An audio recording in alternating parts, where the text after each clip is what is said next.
Buenos días. Yo voy a estar aquí nada más para efectos de traducción. Jennifer va a estar haciendo su presentación. Entonces, vamos a manejarlo de esta forma. Jennifer va a hablar en inglés. Ella va a hablar pausadamente. Y cada vez que haga una pausa, yo voy a traducir el concepto. No voy a traducir literalmente. Y sí, soy de Texas, pero también soy mexicana y también tenemos bonito el acento. Con eso los dejo con Jennifer. Ok. Gracias. Hola, amigas. ¿Cómo están? That's all I got.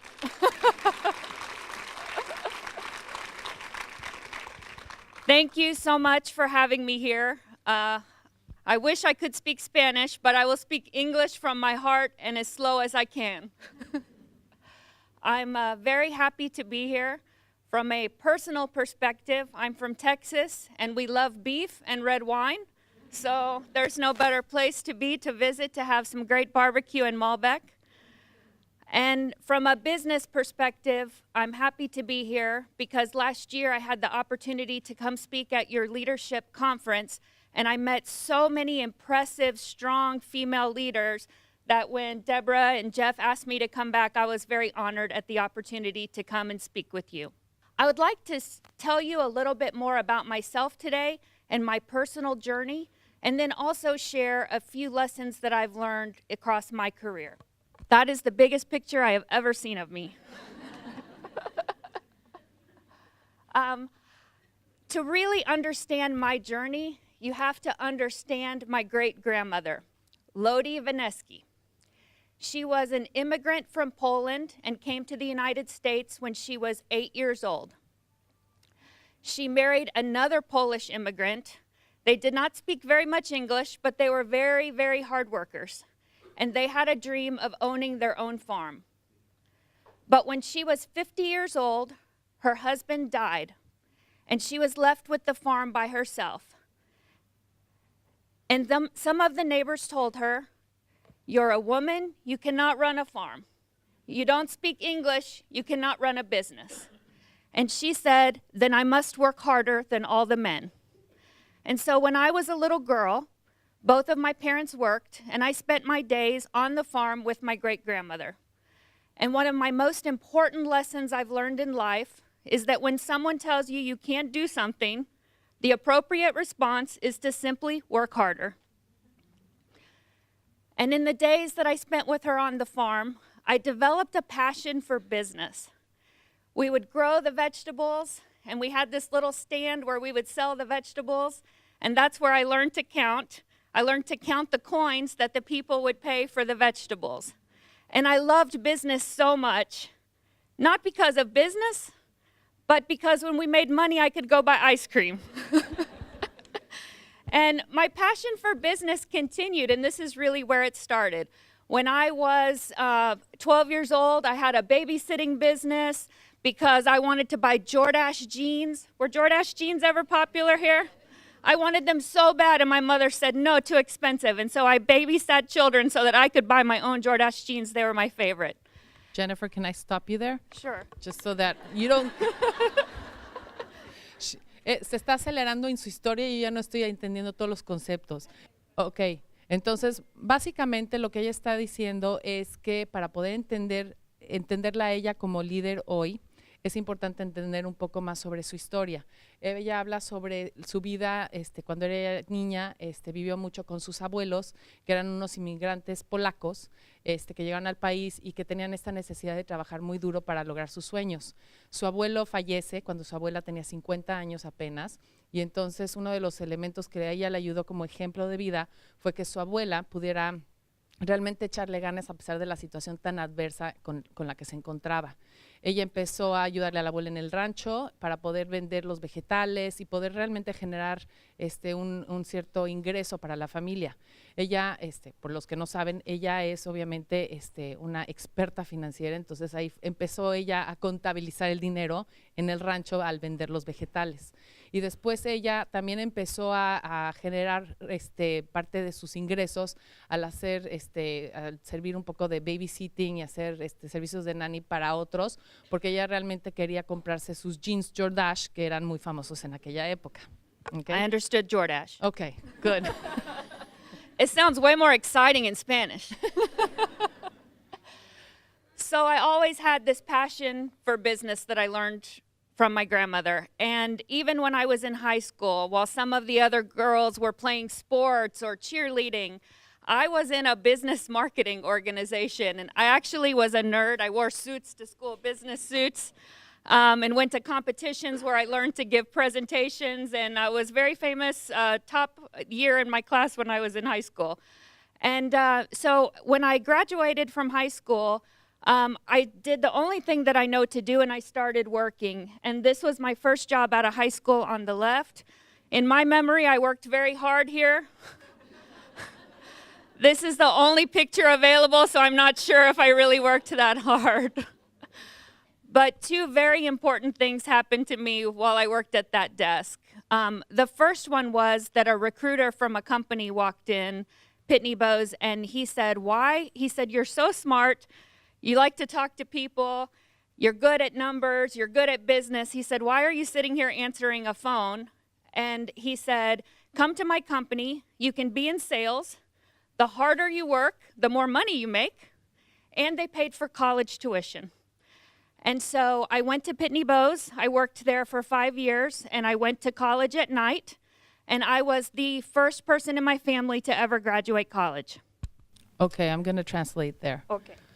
Entonces nos platica un poco sobre su interés. Empezó ella con todo esto del rancho y el interés por el dinero, realmente a interesarse mucho en el área de negocios. Ella se gradúa durante su escuela preparatoria. ¿Se llama escuela preparatoria aquí? Secundaria, ok. Entonces cuando ella estaba en la secundaria, ella realmente hacía mucho trabajo de, como ella lo clasifica, de nerd, para poder precisamente aprender más sobre negocios y estar participando en actividades extracurriculares y extraescolares para poder ella compenetrarse en el mundo de los negocios. Cuando sale, trabaja en un despacho como recepcionista y contestando teléfonos, y alguien la identifica y le dice: "Mira, eres una chava muy inteligente, tienes este don especial y es muy importante que alcances a generar obviamente tu potencial para desarrollarte". Entonces se la jalaron para otro despacho que es Pitney Bowes, empieza ella a trabajar ahí y es en la parte donde estamos ahorita. A second very important thing happened to me at this desk. I met my husband. So this man on the left walked in one day, and I thought he had very nice blue eyes. And I ended up meeting him there and ultimately marrying him. And when I married my husband, he already had 2 children from a previous marriage. They were 11 and 12 years old. So I became an instant mother and wife all in the same day. And it's been one of the most wonderful experiences of my life. When I met my husband, though, we made an agreement. Since he already had children, and since I did not have children and I was now going to be a mother, we made an agreement that no matter what we did in life, we would always put our family first. It would never be about what he wanted. It would never be about what I wanted. We always agreed we would do what was best for the family. And at that time, he had an opportunity to start his own company. And it was very risky financially because we had to make a huge investment, and he would have no salary for at least 1 year. And so I took a step backwards in my career. I had already been at Pitney Bowes for 5 years. I was an area manager, but I was on commission, and my salary was up and down also. So we made an agreement at that time. What was best for the family was for me to take a step back and find a company in San Antonio where we could have good benefits and a salary. Entonces nos platica un poco sobre su experiencia. Conoce a su esposo en esta empresa donde ella estaba. Ella estaba en un área de ventas, entonces sus comisiones fluctuaban, obviamente dependiendo de lo que generara ella, ¿no? Se casa con su esposo, se convierte en mamá y se convierte en esposa a la misma vez porque él ya traía hijos de un matrimonio anterior, y entonces lograron un acuerdo entre ellos en donde las decisiones que hicieran como una familia iban a ser por el bien de la familia. cuando en ese momento él decide invertir en un negocio que representaba muchísimo riesgo, y entonces deciden ellos como familia que ella iba a tener que dejar su posición de riesgo, de fluctuación de sueldo, para irse a un puesto en una empresa que le diera beneficios para la familia, porque ya tenía hijos, obviamente, y que pudiera generar precisamente una mejor estabilidad para la familia mientras el esposo tomaba el riesgo en este negocio nuevo. So I looked at all of the companies in San Antonio where we lived at the time, and SBC was the best company where a person could have good salary, good benefits, and a career opportunity where you could climb up the corporate ladder and have much success. And so I chose SBC, which is now merged with AT&T, so AT&T. I've been with the company for 18 years. I have had a wonderful career. I've spent about half of my time in finance and about half of my time running operations like retail stores and call centers and doing strategy, mergers and acquisitions. Lleva 18 años en la compañía desde que tomó aquella decisión. Ha estado la mitad de su experiencia ha estado en las áreas financieras. También ha tenido experiencias en el área de ventas, en el área de operaciones, por decir algunas, y ha realmente tenido una trayectoria bastante amplia dentro del negocio. I'm going to add this.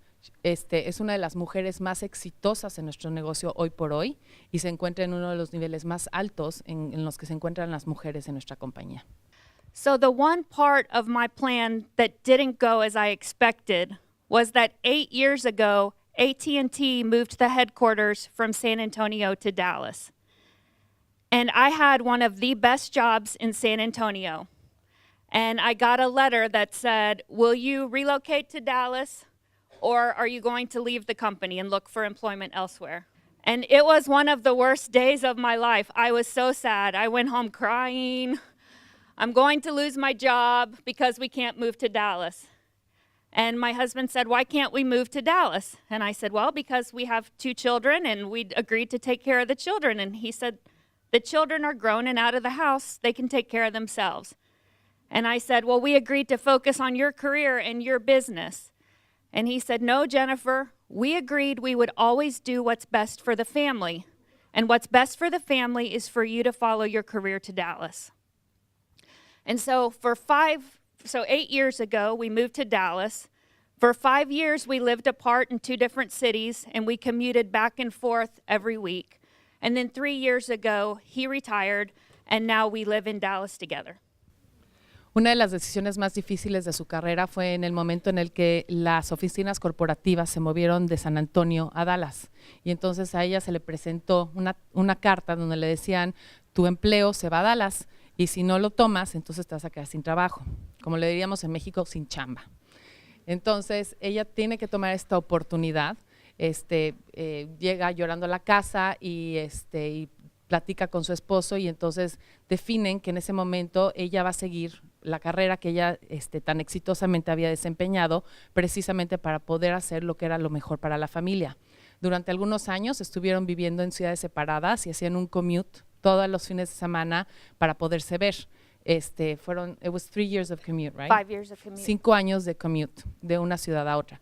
Más o menos para que se den una idea, Dallas de San Antonio queda aproximadamente 4 horas en carretera. Entonces eso era el commute. 5 horas with 5 traffic. horas. Ah, sí. 5, definitivamente 5 con el tráfico. Entonces hacían este commute y hace algunos años ya se retiró su esposo ya viene a Dallas con ella y realmente ella siguió obviamente su carrera y es en donde se encuentra ahorita. So I would like to share with you some of my learnings from my career. Not because I'm so smart that I know these things, but because these are mistakes that I've made along the way, and I hope to share them with you so you won't make some of the same mistakes that I've made. Nos va a compartir un poco sobre sus grandes errores que le gustaría compartir precisamente para que puedan ustedes aprender sobre las cosas que ella ahora tiene esta reflexión y le gustaría compartir para que pudiera generar un aprendizaje. Okay, 1. Muy bien. The first is that I think it's very important as women leaders that we build a strong support network both at home and at work. When I was a mid-level manager at AT&T, I was working on the AT&T SBC merger. And I was working very long hours, and I was traveling, and I had 2 teenage children that were in baseball, and I was trying to cook dinners and make baseball and travel and work on one of the largest mergers in US history. And one of my coworkers, Vicki Jones, pulled me aside and she says, "Jennifer, you look very sad. Let's go have a glass of wine after work." And I said, "I have no time for wine. I love wine, but I have no time for wine." And she said, "You need to make time for wine." And we sat down and we talked, and she said, "Tell me what's happening." And I told her about how hard I was working, and I told her about how I was trying to make all the baseball games and how I was trying to make homemade dinners, and I couldn't do it all. And I said to her, "It turns out I'm not Superwoman." And she said, "Jennifer, you are Superwoman. You're just tired, and you need to ask for help." And that was actually very difficult for me. My whole life, I've worked hard and done every job the best that I could, and asking for help seemed like a failure to me. But I've learned over the years that asking for help makes you a leader rather than a worker. And it's very important to me in my job that I'm a leader and that I create other leaders. And it's very important to me at home that I raise my children so that they will be leaders in their home. And the only way to do that is to ask for help and be humble and accept the help and teach others to do things that you're doing. Now, sometimes you have to accept they won't do it the way you do it. Maybe your way is the best way, but they won't do it, but it'll be good enough. And I found over the years that when I build this support network, both at home and at work, it's the best way for me to succeed and to also be a good leader. Parte del éxito que ella encontró a través de precisamente darse cuenta que ella no podía hacer todo, que no era una supermujer, y que se está matando realmente tratando de hacer que todos sus roles funcionaran excepcionalmente, fue el darse cuenta a través de una amiga que se llama Vicki Jones, que también es una de las líderes de la organización. La jaló y le dijo, oye, a ver, espérame, esto no está funcionando, no estás contenta, algo está pasando. Y fue ahí donde ella se dio cuenta que tenía que pedir ayuda, ¿no? Que el tener esta humildad de decir, no puedo hacer todo o no me voy a poder dar abasto para hacer todo, fue muy importante para ella, porque a partir de ese momento ella empezó a construir una red de apoyo, una red de soporte, que a ella le podía dar a ella la confianza para poder hacer lo que ella tenía que hacer mejor. 2. The second thing that I've learned is that it is very important to have both mentors and sponsors in your career and in your personal life. And to me, a mentor and a sponsor is very different.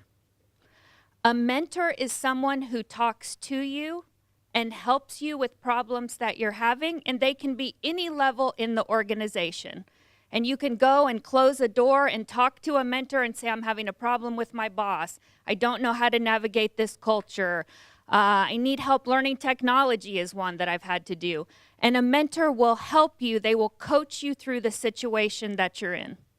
Entonces, encontrar un mentor y un sponsor precisamente para poderte ayudar a navegar precisamente en los momentos más difíciles. Ella ha encontrado mentores, en donde un mentor está hablando sobre el rol del mentor, es aquella persona que te ayuda a navegar, a guiarte, es aquella persona con la que puedes hablar sobre las dificultades o los challenges que tienes para poder afrontarlos de la mejor forma posible.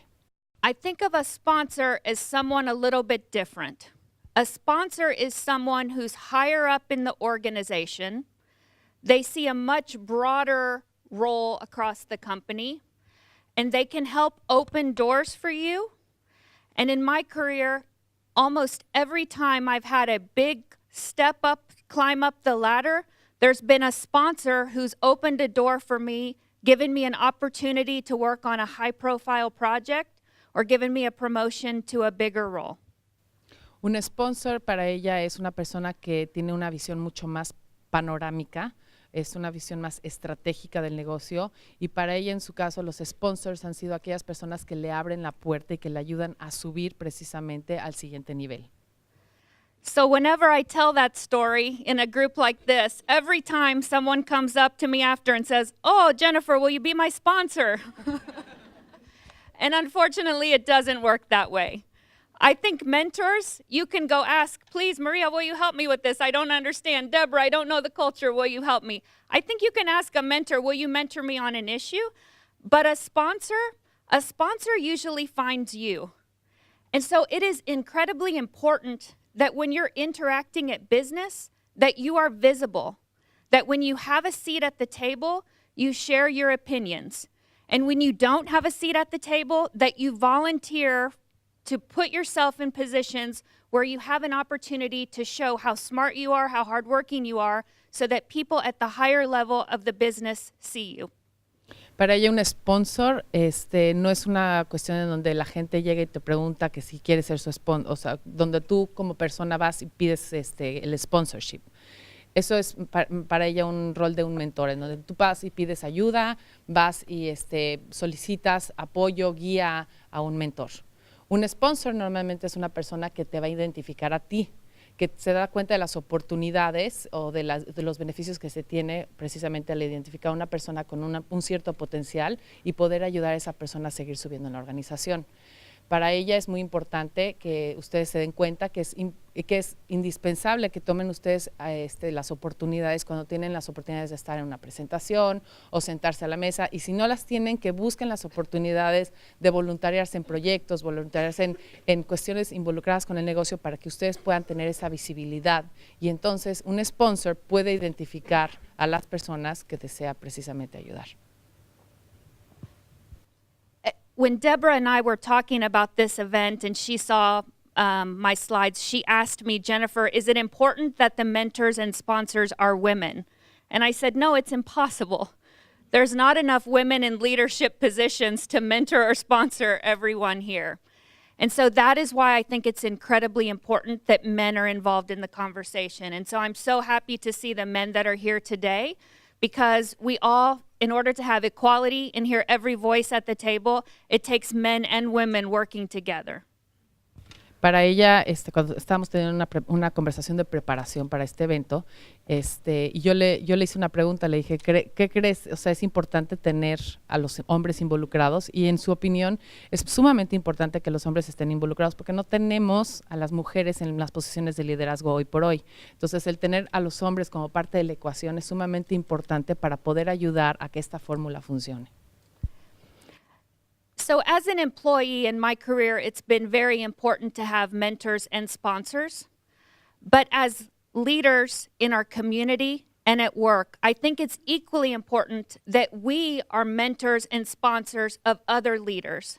And so I encourage you, no matter what level you are, to go find other people in your community and in your company that you can help pull forward and help them as well. Es importante que en este rol de mentoring y este rol de sponsoring no te limites nada más a tu ambiente laboral, sino que también busques estas otras oportunidades que a veces se dan como de forma más natural y orgánica en tus comunidades, por ejemplo, en actividades extracurriculares, en las escuelas, etcétera, que donde se pueden llegar a dar estas oportunidades más naturales para que tú puedas brillar como líder y puedas ser también un mentor para otras personas. 3. When I started my career, I had a very clear goal that I wanted to climb up the corporate ladder. But I've learned over the years, it's not successful to climb up the ladder. It's really a lattice.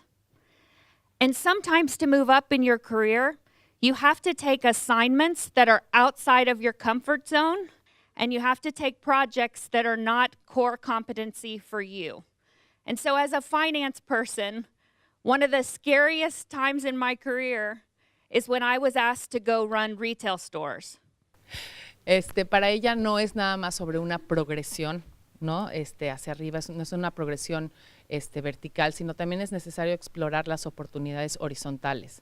Ella cuenta que una de las oportunidades, que es importante sentirse incómodo, es importante hacerse un challenge con áreas en donde a veces uno desconoce, pero como líder es importante poder ir a explorar esas oportunidades en otras áreas del negocio.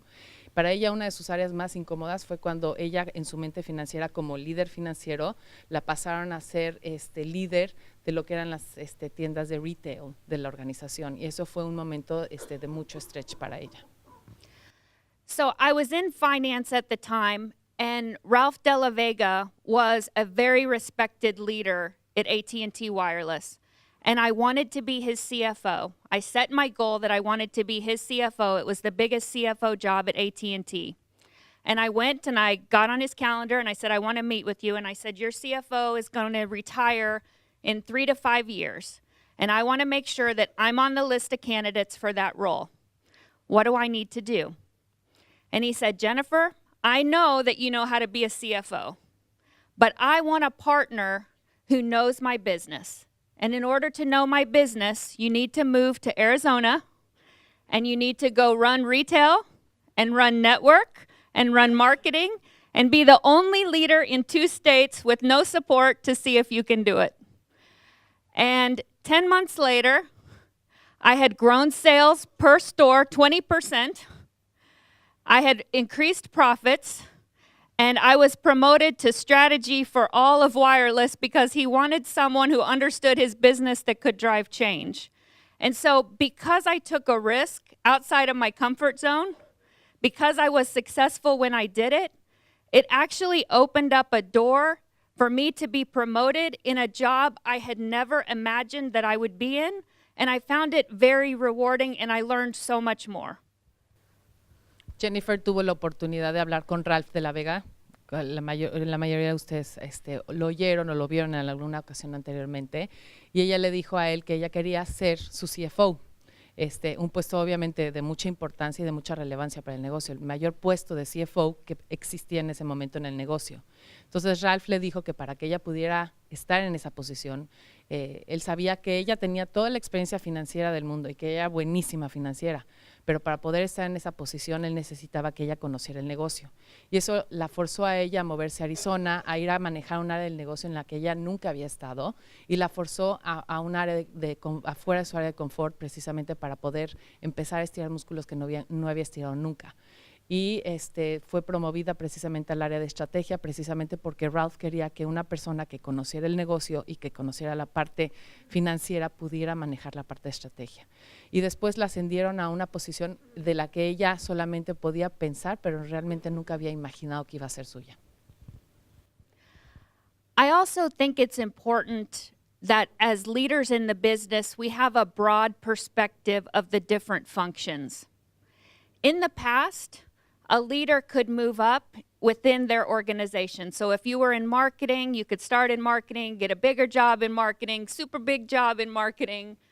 But as our competitors change, and we have content coming over the top, and we have distribution in ways that we've never seen before, I think it becomes important for the business that leaders have a broad perspective and not just experience in their silo of the business. So it's important that you take risks in your career so that you can broaden your perspective and understand all of the operations of the company.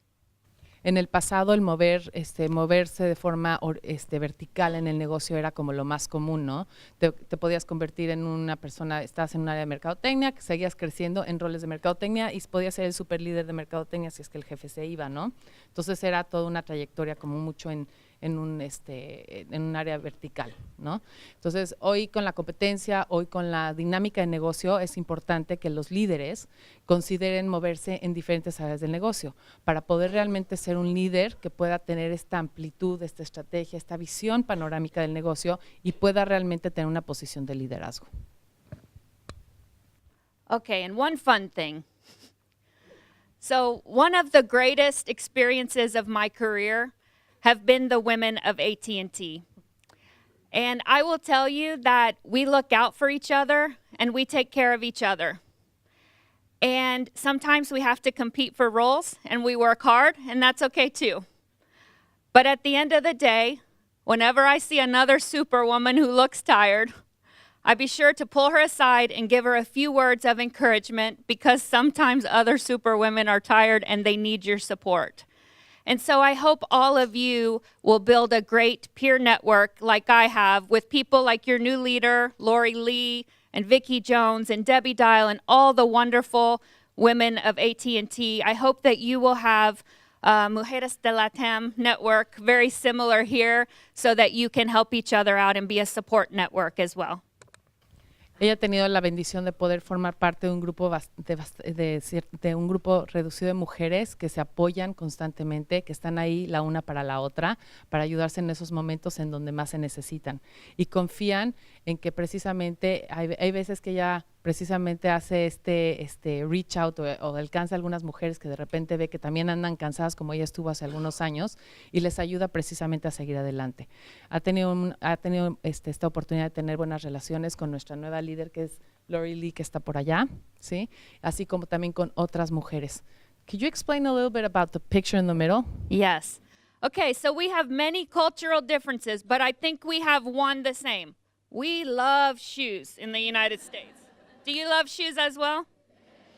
Okay, so this is the top 10 or 12 women of AT&T. Sometimes when we're having a stressful time, one of us will send a note to the other and say, wear your most fabulous shoes tomorrow and see if the men notice. So this is one day that we did that just for fun because we like to look at each other's shoes. No, they did not notice. But they thought it was weird that we were all standing in the conference room taking a picture of our feet. Nos platica que ella forma parte de este grupo de mujeres y cada vez que se unen es importante, por ejemplo, hacen lo que es el shoe day, entonces traen sus zapatos más los zapatos más fabulosos que tengan ellos en sus guardarropes en ese momento, los traen todas y entonces se toman fotos.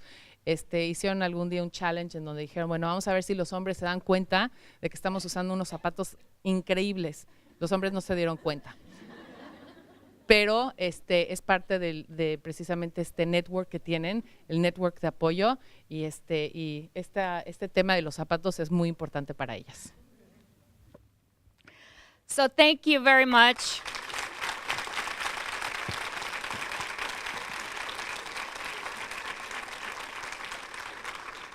And Deborah, thank you for interpreting. But I want to